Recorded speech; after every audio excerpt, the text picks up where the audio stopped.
తర్వాత ఏం చేస్తారన్నది నేను పెద్ద విశేషంగా ఏం దాని గురించి వర్ణించక్కర్లేదు.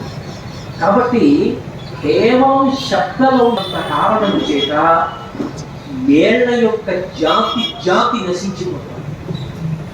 శబ్దస్పర్శ ఏనుగు అంత గొప్ప ప్రాణి లోకంలో ఉండదు. ఏనుగు ప్రాణికి లేదు, అంత గొప్పది. అందుకే విఘ్నేశ్వరుడు అంతటి వాడు ఏనుగు ముఖంతో ఉంటాడు. సుముఖ అన్నారు, గజముఖ లేదు, సుముఖ మంచి ముఖం అన్నారు. తర్వాత ఏం చేస్తారన్నది నేను పెద్ద విశేషంగా ఏం దాని గురించి వర్ణించక్కర్లేదు. కాబట్టి కేవలం శబ్దలో ఉన్నంత కారణం చేత వేళ్ల యొక్క జాతి నశించిపోతుంది. శబ్దస్పర్శ ఏనుగు అంత గొప్ప ప్రాణి లోకంలో ఉండదు. ఏనుగు ప్రాణికి లేదు, అంత గొప్పది. అందుకే విఘ్నేశ్వరుడు అంతటి వాడు ఏనుగు ముఖంతో ఉంటాడు. సుముఖ అన్నారు, గజముఖ లేదు, సుముఖ మంచి ముఖం అన్నారు.